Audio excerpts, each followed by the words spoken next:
अक्षय तृतीया आ रही है और हम सब इसके लिए बहुत उत्साहित भी हैं कि इस दिन हम नई गाड़ी खरीदेंगे, नई प्रॉपर्टी खरीदेंगे, इस दिन हम अपने घर का गृह प्रवेश करेंगे, इस दिन हम सोना चांदी खरीदेंगे, इस दिन हम नया सेट खरीदेंगे। लेकिन क्या आपको मालूम है ये दिन इतना इम्पोर्टेंट क्यों है? आज हम बात करेंगे कि अक्षय तृतीया इतना इम्पोर्टेंट क्यों है और हमें ऐसा क्या करना चाहिए जिससे हमारे जीवन में बहुत सारी ढेरों सारी कहते हैं ना खुशियां आए, एबंडेंस आए, हम लोग खुश रहें। नमस्कार, मैं आतुषी बारी, numerologist, vastu expert, tarot reader. क्या आपको मालूम है ये वही दिन है जिस दिन गंगा माता का धरती पे आगमन हुआ था। ये वही दिन है जिस दिन, जैसे हम लोग बहुत कहते हैं ना कि अगर दोस्ती हो तो कृष्ण जी और सुदामा जैसी हो, तो ये वही दिन है जिस दिन कृष्ण जी और सुदामा द्वारिका में दूसरी बार मिले थे।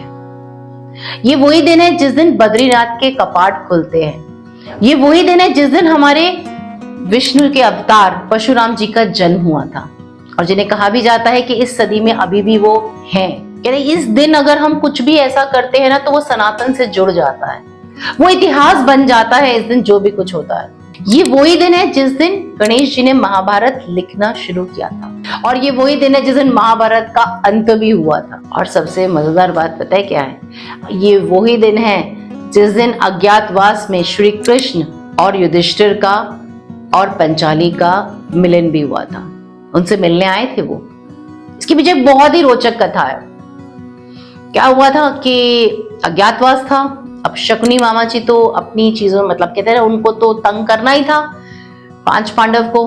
तो उन्होंने क्या किया, उन्होंने कुछ ऋषियों को बोला कि जाओ और जाके युधिष्ठिर से बोलो कि हमें भरपेट भोजन कराएं। युधिष्ठिर ने जाके पंचाली को बोला कि जो है भोजन कराना है, तुम भोजन की तैयारी करो, ऋषिवर जो है वो स्नान करने गए हैं। पंचाली कहती है आप क्या मजाक कर रहे हैं प्रभु, घर में अन्न नहीं है। कह रहे देखो कुछ तो होगा।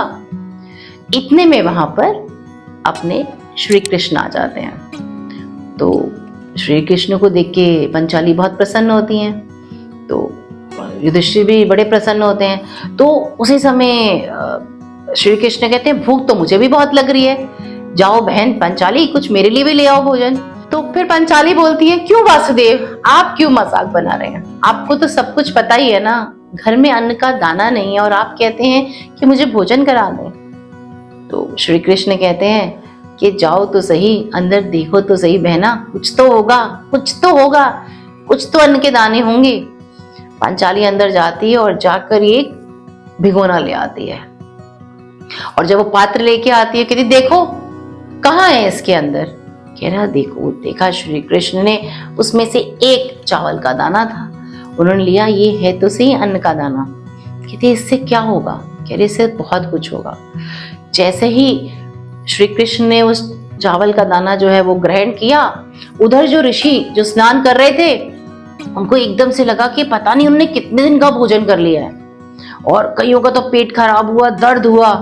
तो इतने में उन्होंने बोला अरे हमने तो युधिष्ठिर जी को बोला है कि हम आ रहे हैं आपका भोजन करने। ऋषि कहते नहीं नहीं नहीं नहीं, हम कुछ नहीं कर सकते, हमारा तो ऐसा लग रहा है कि हमारा उफान आ रहा है, हमारे तो उल्टियां आ रही हैं, हमें तो पता नहीं हमारे कुछ तो हमारे पेट भारी भरकम, किसी ऋषि को भारी लग रहा था, किसी को उल्टी आ रही थी।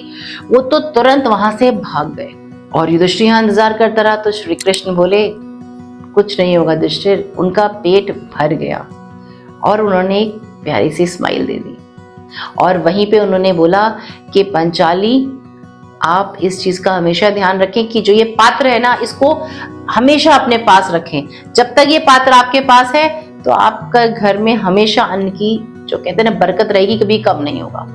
तो इसीलिए कहते हैं कि आप उस दिन अगर कोई भी चीज खरीदते हैं तो हमेशा उसमें बढ़ोतरी होगी। अगर उस दिन दान करना भी बहुत इंपॉर्टेंट है। वैसे तो कहते हैं सोना चांदी दान कीजिए, लेकिन जरूरी नहीं है, अनिवार्य नहीं कि सोना चांदी दान करें।